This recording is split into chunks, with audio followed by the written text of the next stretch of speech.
नमस्कार। श्रीमद् भागवत कथा का आयोजन धनबाद में किया गया है। आइए बाबा से बातचीत करते हैं विस्तार में। तो बाबा, क्या है भागवत कथा का आयोजन? पहले तो आपके चैनल के माध्यम से सभी धनबाद और सभी प्रदेशवासी, सभी देशवासियों को श्रीमद् भागवत कथा में सादर आमंत्रित। श्रीमद् भागवत कथा आपके धनबाद नगर में हाउसिंग कॉलोनी में कल 3 दिसंबर से 9 दिसंबर तक दोपहर 2 बजे से लेकर के शाम में 5 बजे तक भागवत कथा का विस्तार से संगीतमय भागवत कथा का प्रारंभ होगा और कार्यक्रम चलेगा। मैं सभी को आपके चैनल के माध्यम से पहले तो आमंत्रित करना चाहता हूँ भगवान की कथा सुनने के लिए, और दूसरा यह बताना चाहता हूँ कि मानव जीवन जीने का सदमार्ग अगर सीखना है तो सत्संग से सीखना चाहिए। सत्संग में ही मिलता है। और जीवन कैसे जीना है, भाईचारा कैसे लाना है, समाज में कैसे हम आपको जीवन यापन करना है, और समाज में एकता का संदेश या समाज में जगाने का संदेश वह होता है, या हम आपके जीवन को मुक्ति का मार्ग मिलता है तो वह भागवत कथा से मिलता है। अनेक भक्तों की कथा उसमें आप सभी को सुनने के लिए मिलेगी।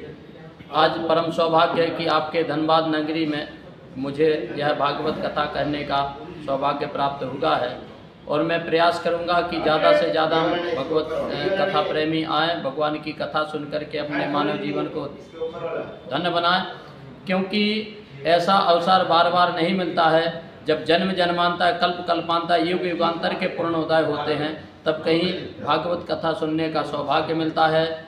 मैं जहाँ तक आपका चैनल के माध्यम से बताना चाहूँगा, अभी वर्तमान का जो समय चल रहा है वो बड़ा ही भयानक है। हमारे देश में ही आपके पड़ोसी देश जो बांग्लादेश है, वहाँ देखिए हमारे हिंदू भाइयों के ऊपर, हमारे मठ मंदिरों के ऊपर, हमारे मठ के पुजारियों के ऊपर या हमारे सनातन के ऊपर जिस तरह से कुठाराघात हो रहा है, हमारे मठ मंदिरों को उजाड़ा जा रहा है, पुजारियों को सताया जा रहा है, जेल में डाला जा रहा है, ये बहुत ही निंदनीय है और बहुत ही बुरा है। मैं अपने सनातन हिंदू भाइयों से यह निवेदन करना चाहता हूँ कि अभी भी सवेरा है, अब जगने का समय है, बहुत सो लिया है, अब आप जागो और अपने आप को पहचानो।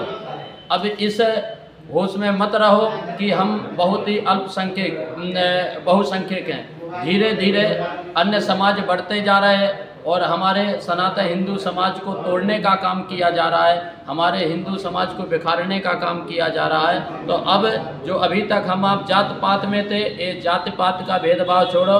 और ये मैं नहीं कह रहा हूँ, ये हमारे रामचरितमानस में गोस्वामी तुलसीदास जी महाराज ने लिखा है, जाति पात पूछे नहीं कोई, हरि का भजय सो हरि का होई। इसलिए मैं आपके चैनल के माध्यम से सभी सनातन हिंदू भाइयों से निवेदन करना चाहता हूं कि अब आप जात पात को छोड़ें, सभी सनातन हिंदू एकत्रित हों और एकत्रित होकर के अपने धर्म को बचाएं, अपनी संस्कृति को बचाएं, तभी हम आप देश को बचा पाएंगे।